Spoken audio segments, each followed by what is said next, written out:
with the daughter of an ex-head of state, where you were talking about your background. Tell us a little bit about that meeting and what happened.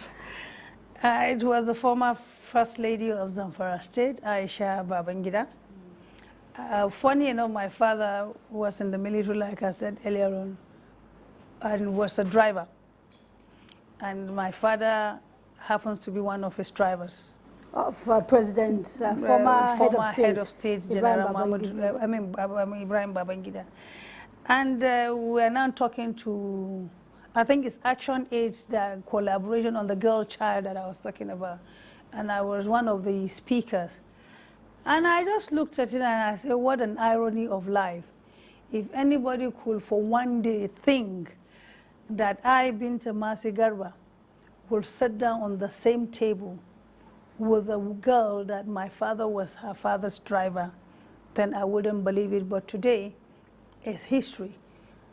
A daughter of a driver with a daughter of a head of state sitting on the same table to talk to those girls out there. And I told them that once if you have a focus and you have a vision, you are not deterred on the circumstances you found yourself, but you speak to yourself internally that you want to make a difference, and you set an agenda and you pursue it. I said the sky will be their limit. And I think that thing went in, like most of the girls that were there started confessing that some of them are shy, that their parents are, drivers, dry cleaners, maid, and whatever. I said, no, don't be shy with the situation you found yourself today. You can be that change that will bring glory to your parents tomorrow. And I think maybe that's one of those. In your view, what is the single most important ingredient in that change, in helping you to sort of get to where you are? Perseverance. Persevere. Perseverance. I remember one day I was going to school with an empty stomach, and I was just telling myself, I refuse to be poor, and I must break that jinx of poverty in my family. You know, there was this anger that, hey, I'm going to school without a shoe on my leg. It was cold that time, and I had to take water without food. And here is this girl that her father was on a bike, you know, and it was raining. So the water now splashed on me. So the anger of not having food, the anger of falling inside the mud, and again the clothes, my clothes again was mudded upon by the splashing of this thing. I was just telling myself, no, I said, maybe if my father had a bike too, maybe I wouldn't have been in this condition, you know.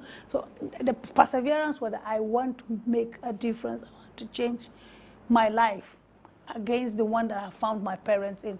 And I think that thing kept pushing me on. And I believe strongly that once if you have a will, then definitely there's going to be a way. And today is history. Are your parents alive? Yes, my father was 100 last year. He was what? Say that again. I was 100, he's still alive. Wow. My mother is about 75, she's still alive. So I think and when I'm they lucky. look at you, what do they say to you? Well, one of the issues my mother normally tells me was like, Binta, you are always in my prayers. And I was asking her one day, why do you make such a comment like that? He said, when I remember when you were born, I knew you were going to be a great woman. I said, why? He said, everybody wants to carry you when you are a child. And up till today, that same favor is following you. So every day I pray for you so that no evil shall come near your dwelling. And I say, amen. Distinguished Senator, thank you so much for coming on the program. You've been watching Straight Talk with me, Kadria Ahmed. My guest was Distinguished Senator Binta Masi Garba. We discussed politics, terrorism, and faith. Join me next week when I'll be in conversation with another special guest.